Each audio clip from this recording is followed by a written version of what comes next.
Exposing Kevin, that should be the title of this video. How long should a girl date someone without a ring?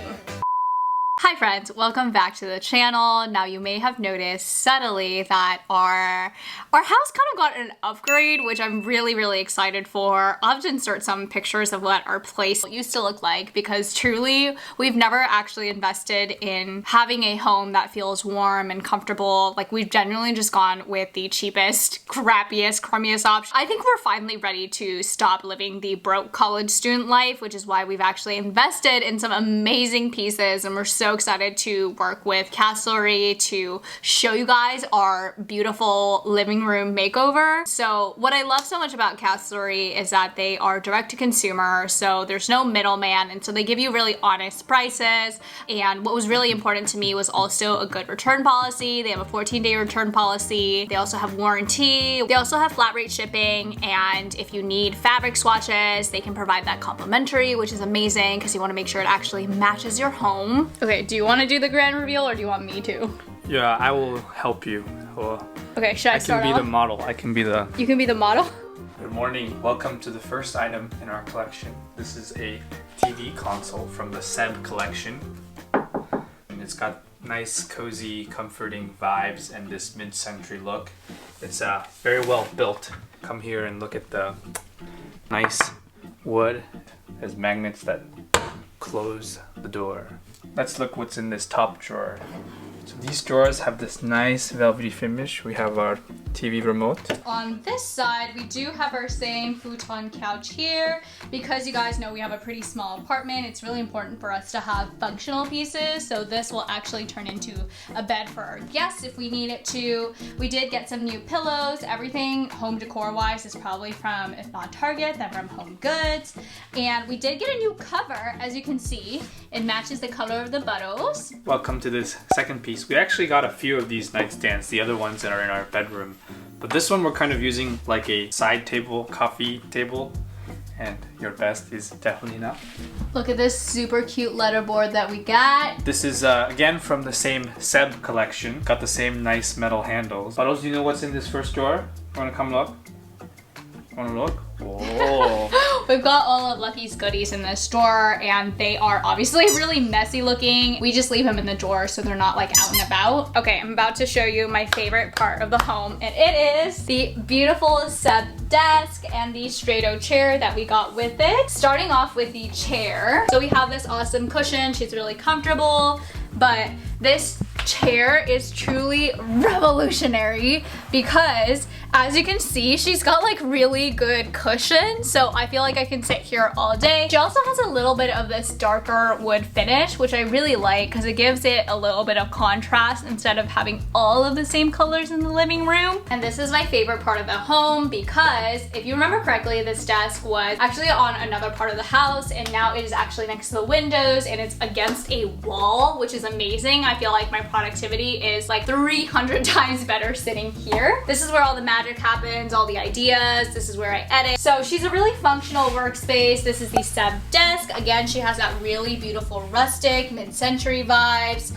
If you come over here, you can see that she has really great storage, and then she has this amazing drawer, which as you can see, she slides out real easily. And again, she's got the beautiful velvet finish. So the assembly for this was actually so simple. All we had to do was install the 4 legs, and so you can kind of see this is really very sturdy. And then for our actual desk, we have this adorable bamboo pen holders. And then over here, we of course need a laptop stand because we don't want to be breaking our backs doing work. Finally, we have the beautiful Seb dining table. She is really very cute. She actually comes in an extendable form, but again, from the Seb collection, as you can see, the exact same finishes. We also ordered a Seb bench.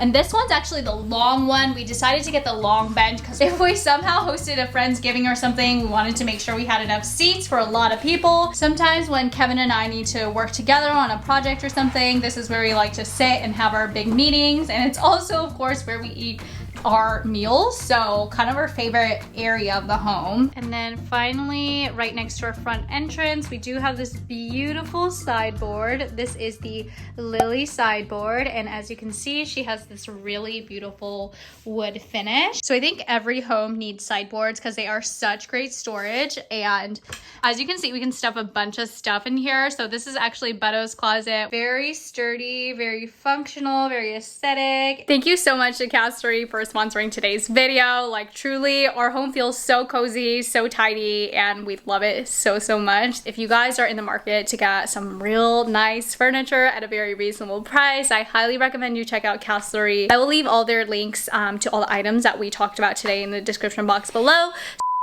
Okay, so I also asked you guys on Instagram to ask us questions about relationships / advice / whatever. So we're just gonna answer some common ones that we see because we're totally qualified to be giving relationship advice. So the most common question that I get is that I'm dating someone who is in the medical field, or I'm dating someone who just has a really busy schedule, and they only respond to my texts like every couple of days, and they say it's because they're working or they're busy. What are your thoughts? Couple days. I mean, I understand if you're like scrubbed into a surgery and the surgery is 6 hours and you can't respond because you're working. But like the first thing that everybody does after that is they're like, oh man, this was a long surgery. I have 35 text messages and 3 missed calls. Like, that person is important in your life. They should be able to respond at that point. And then I try to, like, you know, let Miki know if like, hey, I'm scrubbing into a long case. Okay, so I think it's important to differentiate though. What, are you dating or are you actually in a relationship? Because when you're dating, I feel like it takes a lot more energy to respond to someone's text. If I really am working a 12-hour shift and I'm dating someone, it's gonna be a lot harder for me to text them. If I'm in a relationship, like giving updates is easy. It's like, hey, I'm hungry. Yeah, it really depends on the person. Like, I think cut them some slack, but also, like, if he wanted to, he would. Next question. Thoughts on dating apps? I think if you're busy, it's not a bad idea. Have you ever used dating apps before? Have you used dating apps before, honey? Not really. Did you have an account? I had an account once.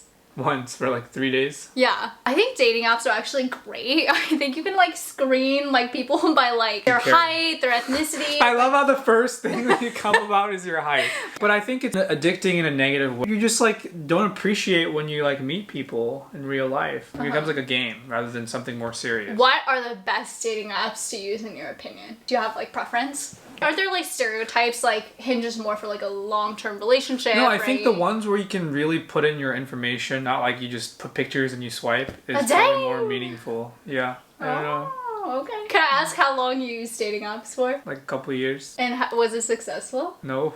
So, can we tell the story? Would you be mad if I told them? That you sent me a screenshot? Yeah, I asked you to rate my dating profile. Exposing Kevin. That should be the title of this video. How long should a girl date someone without a ring? I think it depends, like, as long as you guys are on the same page, I think that's okay. Like, for example, if you don't want to get married within the next 3 years or something and that person isn't on the same page, I think that's when there's an issue. Yeah, communication. Like, if one person's like, I want to get married next month, and you're like, still like... And you have commitment issues, then what would your biggest advice be? Just talk about it. Don't be shy to talk about it with the other person. I think we're both very goal-driven folks. Like, we like to think about our... like what our future looks like, and so we're pretty good about discussing those things. I truly think that like if I dated someone and like I truly didn't feel like they were giving me like the time of day for when I needed the time of day, it's probably just not the best relationship to begin with. Oh, this is a good one. How do you stop feeling bad about being a single Pringle? I think like being single is actually a